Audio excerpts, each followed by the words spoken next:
So today I started my meditation teacher instructor training with Susan Piver and Jenna Hollenstein, and I'm thrilled.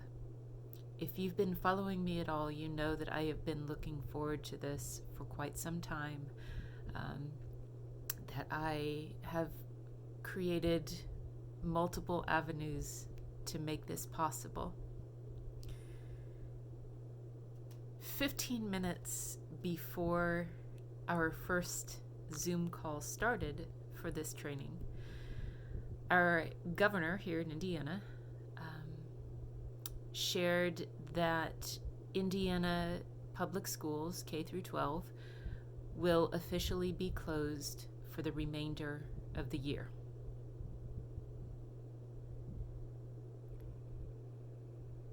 This morning, I sent out my week number 2 of the With This Breath course that I am leading with 12 other brave souls, and read over some of the feedback and the comments from week 1 and the stories of what they are going through and how these practices are weaving into their lives.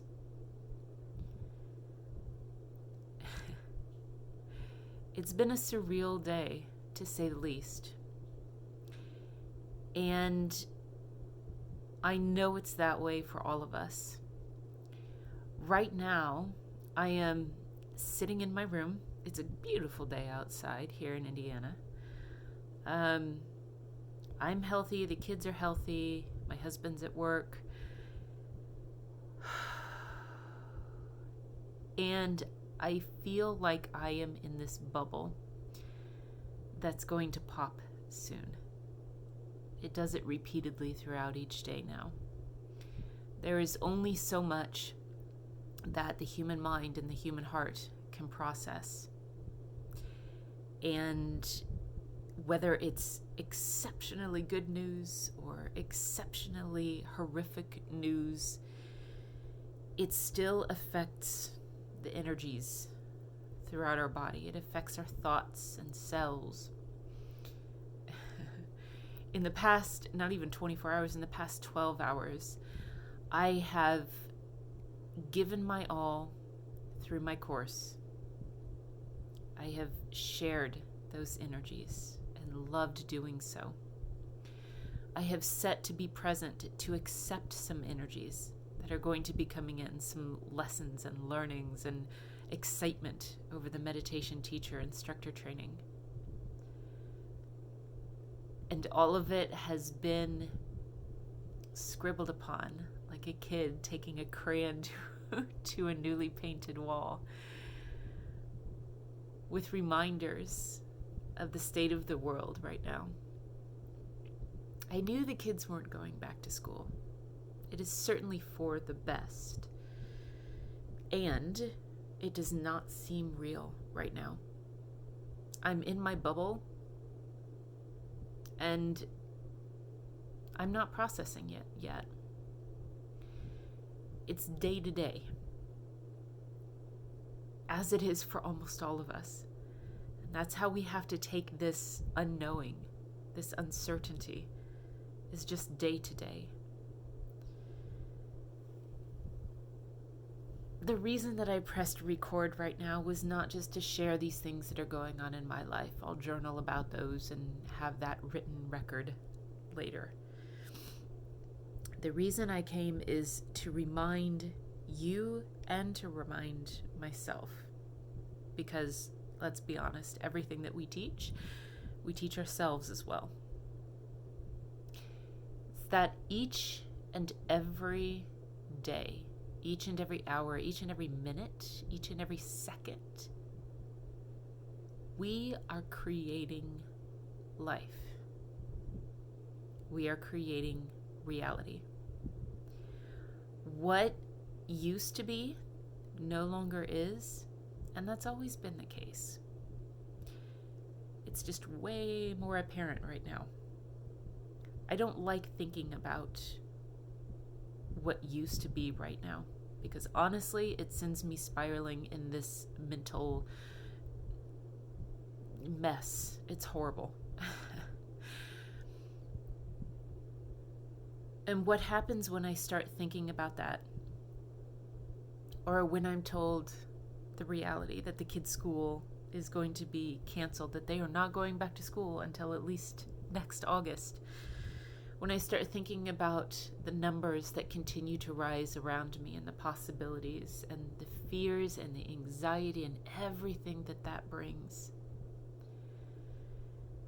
I come back to this breath, to the knowing that right now I am creating a reality. I am creating a reality that is going to ripple out from this moment into the next and tomorrow and the day after and the months after. This is not a rosy, oh my goodness, I get to create reality, so I'm just going to go be all happy and such, because that's not the reality I want to live in. I want to live in realities where we are honest, where we are allowed and we do feel and express what's within. After this, if my bubble pops, I may go cry. I don't know. I may have a drink tonight. I may not. I don't know. I may go eat some more of those pita chips. Oh, far too many. And I may go for another walk or do a workout. What I am doing is, yes, creating who I'm going to be tomorrow. As I tell my students in the class, you are what you remember and you are what you practice. But right now, to me, that is not the most crucial part of it all. The most crucial part is just this breath, again and again and again. And being with that each moment. Because with that breath and in this moment is the only time that I can feel and be honest with myself. And truly with you. If I'm thinking about what comes next or worrying about what was, I'm stuck in a different reality. A reality that no longer exists, or a reality that I wish existed. What's most important is the one that I'm creating right now. I want to create with as much awareness as possible. I want to be real, to choose the things that I am doing each moment with a conscious awareness of who I am. Sometimes it will align with where I want to be and who I want to be in a month or a year. Sometimes it won't. Many times during this, it won't. And that's okay.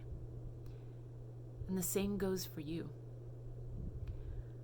If nothing else, I want to offer you the spaciousness of non-judgment, of non-self-judgment in particular. That right now, you may be completely excited about a class that you're taking or something that you're offering somebody else or the work that you are doing.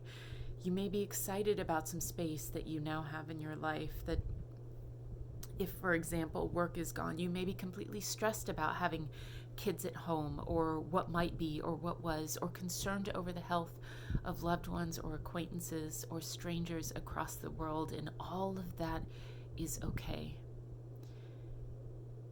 If we add the weight of judgment to this whole process, we are all going to crush ourselves under it. But letting go of judgment does not mean letting go of consequence. Knowing that each thing that you do is co-creating the reality that we are going to be living in once this is over. It's co-creating the reality that we're going through right now as we're trying to live through it. It's co-creating what's going on in your mind and your heart and how you are going to be able to process tomorrow morning and the next news that comes up. I just want to encourage you to be honest with yourself, to feel what you're feeling. Let the bubble be there when it needs to be there, and let it pop when it needs to pop. Be compassionate with others who are going through this process with the bubble and popping and bubble and popping. Be as aware as possible of what you're feeling and what you're thinking, and keep releasing that judgment. Cry if you need to, dance if you want to, shout if you need to, just let your neighbors know what's going on.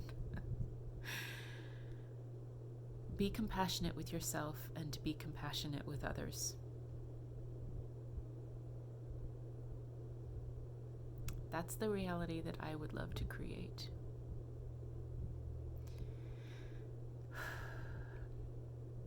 Here's to my class, the one I'm teaching and the one I'm taking.